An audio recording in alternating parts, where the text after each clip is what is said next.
हाँ चलिए भाई, आज चैप्टर 6 स्टार्ट हुआ मैथ का।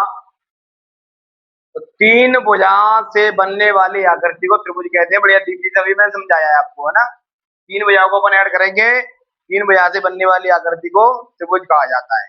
बोला तीन भुजा कौन कौन सी होती हैं इसमें? कर्ण होता है, लंब होता है, आधार होता है। अभी समझाया था, कर्ण, लंब और आधार। ठीक है। 90 90 डिग्री की सामने वाली 90 डिग्री के सामने वाली भुजा को कर्ण बोला जाता है, और थीटा के सामने वाली भुजा को लंब बोला जाता है। त्रिभुज के तीनों कोणों का योग 180 डिग्री होता है, जैसे कि एरा एरा एरा एरा। ठीक है भाई। और किन्हीं दो भुजा का योग तीसरी भुजा से बड़ा होता है। तो भाई इसमें ये भी पॉइंट ऐड कर लेना, ये भी पॉइंट लिख लेना। कौन से वाले? कि भाई 90 डिग्री के सामने वाली भुजा को कर्ण बोला जाता है।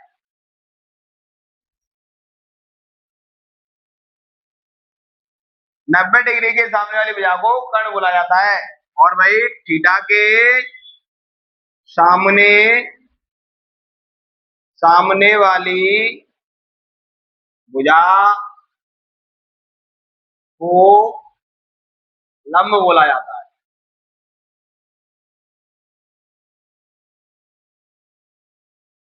थीटा के सामने वाली भुजा को लंब बोला जाता है, 90 डिग्री के सामने वाली भुजा को कर्ण बोला जाता है। ठीक है भैया। अब होता है तुम्हारा सर्वांग सम आकृतियां और समरूप आकृतियां।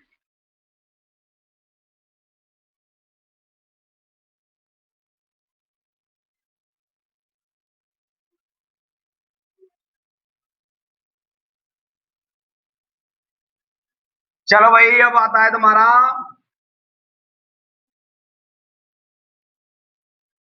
सर्वांग सम।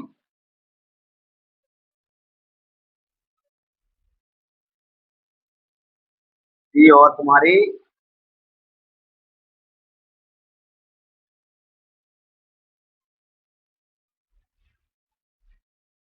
ठीक है भाई, सर्वांग सम आकृतियां और समरूप आकृतियां। तो भैया क्या सर्वांग सम आकृतियां होती है, क्या समरूप आकृतियां होती है, देखिएगा बेटा एक बार।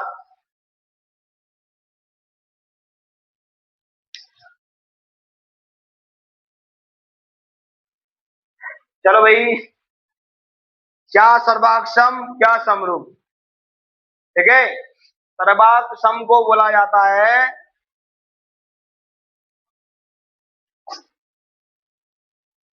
सिमिलर और कॉन्ग्रुएंट।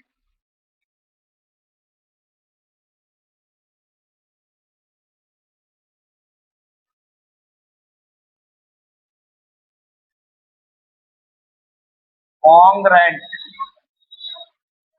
और वही सिमिलर। ठीक है, कॉन्ग्रुएंट सिमिलर। सर्वांग सम आकृतियां और समरूप आकृतियां। क्या सर्वांग सम क्या समरूप? तो सुनना भाई, सर्वांग सम आकृतियों में आकार क्या होता है? आकार होता है समान। आकार समान, और भैया आमाप भी समान होता है। ठीक है, आकार समान होता है और भाई आमाप भी समान होता है। इसमें समरूप सर्वांग सम आकृतियों में। और भाई समरूप आकृतियों में क्या होता है? इसमें भैया आकार आकार समान होता है, मगर आमाप होता है तुम्हारा आमाप। कि भाई समान हो सकता है और असमान भी हो सकता है। ठीक है। तो भाई आकार को एरिया बोला जाता है और आमाप को बोला जाता है पेरीमीटर। ठीक है। आकार को एरिया और आमाप को पेरीमीटर। आकार को एरिया, आमाप को पेरीमीटर। ठीक है, इंग्लिश मीडियम वाले कर लेना नोट। तो भैया इसका आकार समान होता है और आमाप दोनों के, इनके तो दोनों चीजें समान होती हैं, मगर इसका आकार समान होता है, मगर आमाप समान हो सकता है, समान भी नहीं हो सकता। कुछ कंफर्म नहीं है, खुद लेना ध्यान से। पॉइंट बनेगा क्या? पॉइंट ये बनेगा कि भाई सभी सर्वांग सम सभी सर्वांग सम आकृतियां समरूप हो सकती हैं। सभी सर्वांग सम आकृतियां समरूप हो सकती हैं, मगर सभी समरूप आकृतियां सर्वांग सम नहीं होती। सभी सर्वांग सम आकृतियां समरूप हो सकती हैं, मगर मगर सभी सर्वांग सम आकृतियां मगर सभी समरूप आकृतियां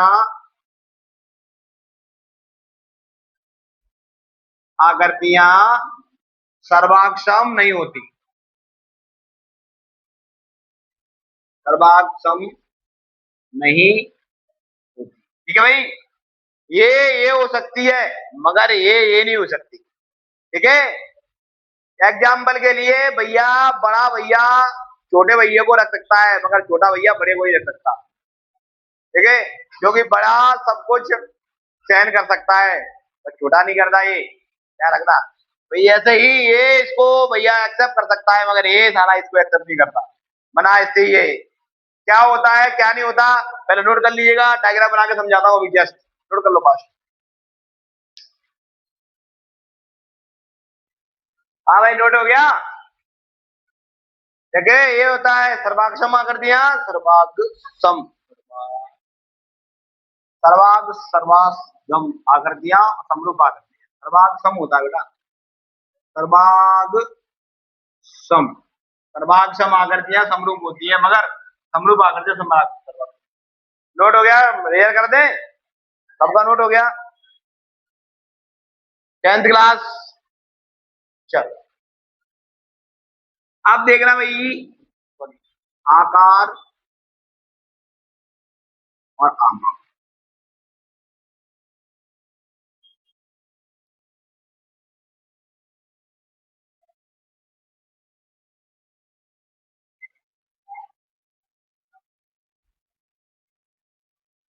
देखना भाई मेरे क्या मैटर होता है, सुनो।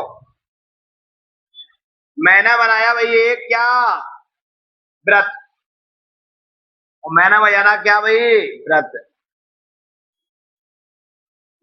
ये 2 मीटर का है, तो इसकी त्रिज्या भी 2 मीटर की होगी। ये भैया सर्वाक्षम बोलता है कि भैया तुम दो डायग्राम ले रहे हो, तो अगर एक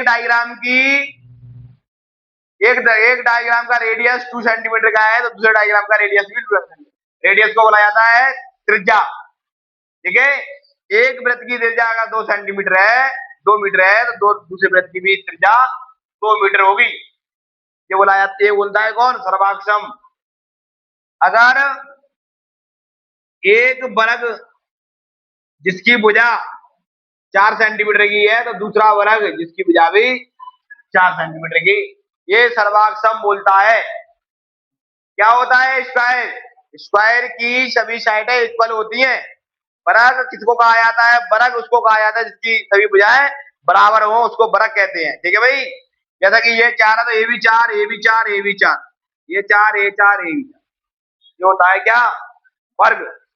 ओके डन, ये हो गया तुम्हारा सर्वाक्षम। सर्वाक्षम में माप और उसका आकार इक्वल होता है भाई। हेलो भाई, नोट मत कर भाई।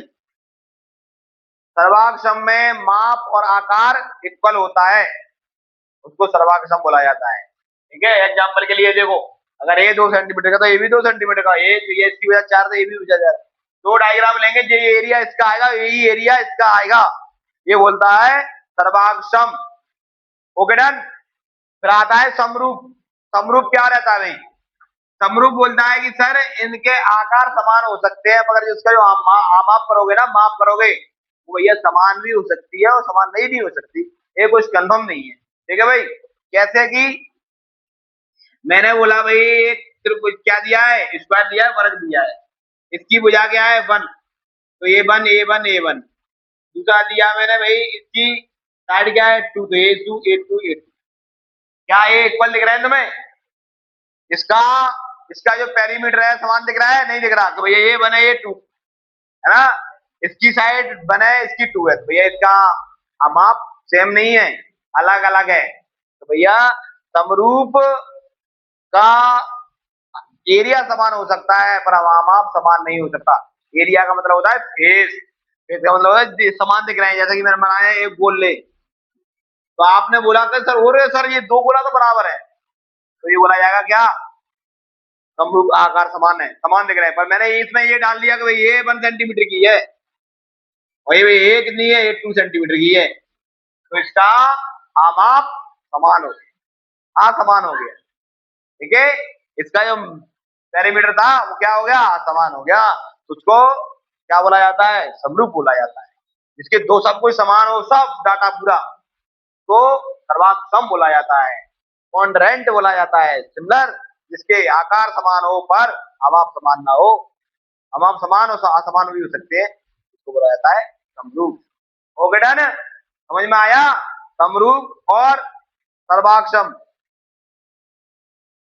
प्रश्नावली 6.1 में पूरा यही मैटर है, कुछ अलग नहीं है, यही है। तो खोलिएगा भैया प्रश्नावली 6.1, यूं ही समझ में आएगी, माइंड में भी अपने आप से आंसर दोगे तुम।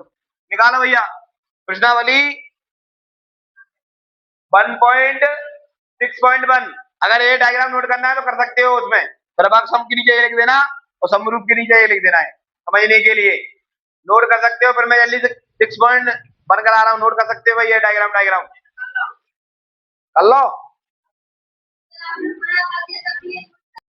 चलो भाई अब होता है 6.1 स्टार्ट। ठीक है, 6.1 के सारे एग्जाम्पल तुमको कुछ आ रहे होंगे, कुछ नहीं आ रहे होंगे, मुझे कुछ लेना, आ रहे हैं कुछ देखना पड़ गया, देखो।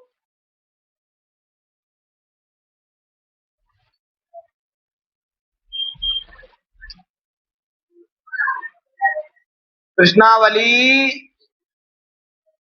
6.1।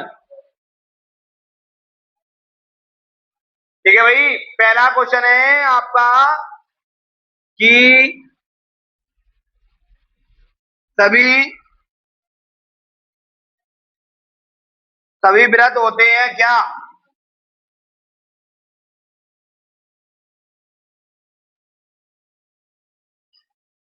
भैया सभी व्रत क्या होते हैं, समरूप कैसे,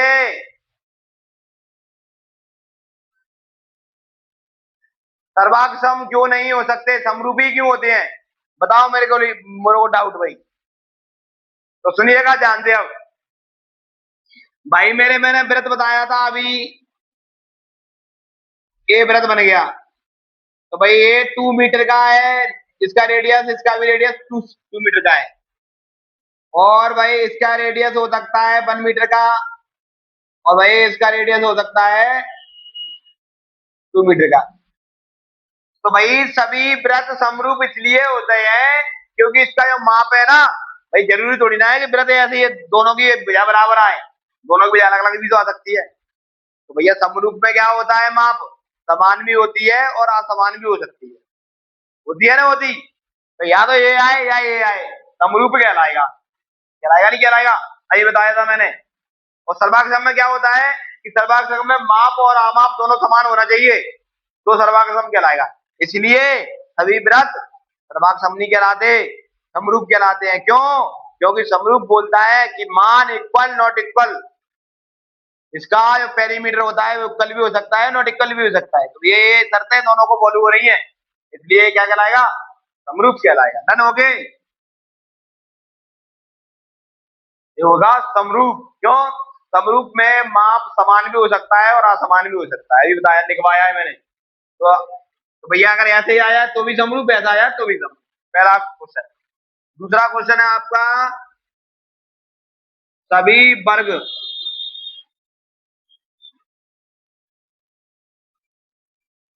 चलो इसका एग्जाम्पल आप मैं तुमसे ही पूछूंगा, ठीक है बेटा। ठीक है भैया, सभी वर्ग होंगे तुम्हारे क्या, समरूप। क्यों, क्योंकि मैंने बताया कि अगर ए वर्ग आ जाए तो भी क्या कहलाएगा, समरूप, ये भी आया तो भी समरूप कहलाएगा। समरूप में माप तुम्हारी समान भी हो सकती है, असमान भी हो सकती है, समरूप कहलाएगा। ठीक है, नया क्वेश्चन है इसका, अगला क्वेश्चन है भाई क्या, अगला क्वेश्चन कह रहा है भाई सभी त्रिभुज समरूप होते हैं, तो भैया उन त्रिभुज के नाम बताओ समरूप होते हैं भाई। सभी डैश त्रिभुज समरूप होते हैं।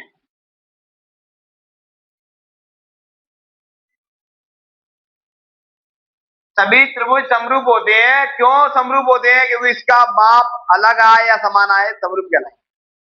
तो भैया कौन से त्रिभुज समरूप होते हैं? जिसकी सभी भुजाएं समान हो उसको बनाया था समबाहु त्रिभुज। समबाहु त्रिभुज।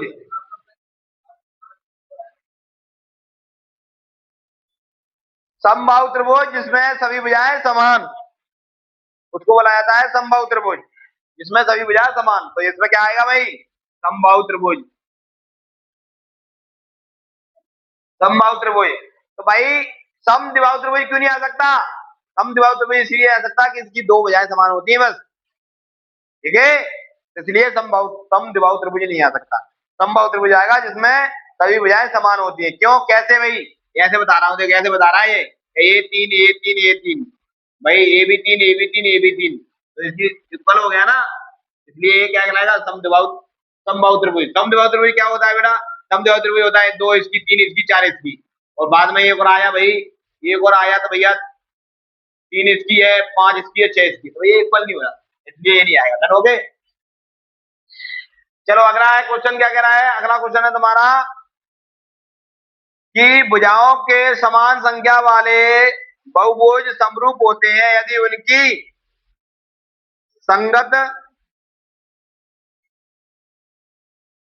संगत भुजाएं बराबर हो और उनके संगत कोण, अच्छा संगत कोण बराबर हो और उनकी संगत भुजाएं समानुपाती हो। तो पहले में आएगा संगत, लिख लेना, संगत कोण बराबर हो और भाई संगत भुजाएं क्या हो? समानुपाती हो। भैया ये चार क्वेश्चन है, इसमें से एक नंबर का आता है कंफर्म। डन, एक नंबर पक्का ये मान के चलो तुम्हारा, ये चार में से एक आएगा। बदलेगा नहीं, कर बदला तो ब्याह में मिला देंगे यहाँ के लिए, इसलिए मैं बैठा हूँ। ये आएगा एक नंबर का। डन, इसमें से ये आएगा कंफर्म। ज्यादातर यही पूछा जाता है ज्यादातर। ठीक है पंकज, कर लेगा? नोट कर लो। चल भाई 6.1 का तीसरा क्वेश्चन क्या कह रहा है?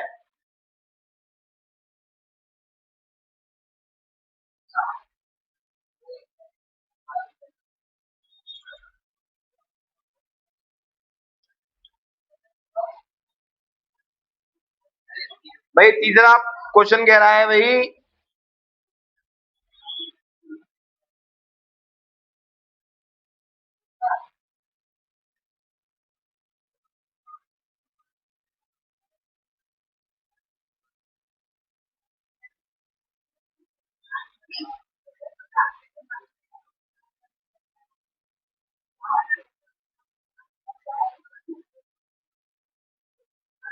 1.5 1.5 1.5 और इसका है बेटा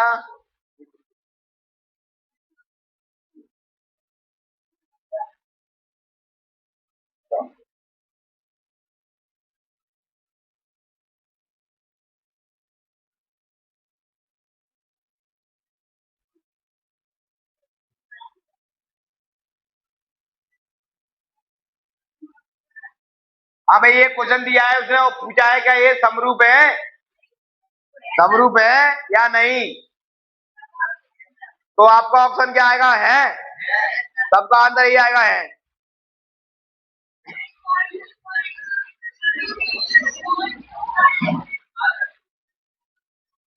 कौन 90 डिग्री क्या भैया?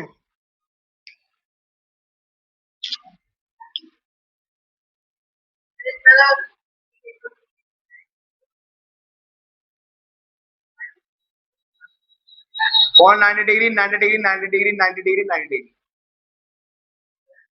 तो भैया आपका आंसर में दिया है ये समरूप नहीं है। क्यों नहीं है? रीजन क्या है? समरूप में मैंने एक वैल्यू बताई थी कि भैया आकार समान होता है। आकार क्या होता है? समान होता है। और माप समान भी हो सकती है और नहीं भी हो सकती। तो भैया माप तो फॉलो कर रही है कि भैया इसका इसका अगर पेरीमीटर अपने ऐड करेंगे तभी भुजाएं तो कुछ आएगा, इसको ऐड करेंगे तो कुछ और आएगा। भैया माप तो क्लियर हो गई, पर इसका इनका थोबड़ा दिख रहा है, इसका थोबड़ा कहाँ जा रहा है, इसका थोबड़ा कहाँ जा रहा है। मैंने बोला आकार चेहरा होता है, चेहरा चेहरा समान होना चाहिए। अगर ये डब्बा ऐसा बना तो ये भी ऐसा, ये ऐसा बना तो ये भी इसको ऐसा बनना चाहिए। बाकी भैया कुछ भी आ जाए तो भैया समरूप कहलाएगा। अगर ये अलग है, ये डब्बा देखो अलग है, ये डब्बा अलग है, इसका चेहरा आउट ऑफ हो गया तो इसका आकार अलग अलग हो गया, इसलिए ये क्या कहलाएगा, ये समरूप नहीं कहलाएगा। इसका आंसर आएगा नहीं। क्यों? क्योंकि इसका चेहरा अलग, इसका चेहरा अलग, आकार अलग अलग हो गया। मगर आकार क्या होता है समरूप में, इक्वल होता है, आकार बराबर होता है ना।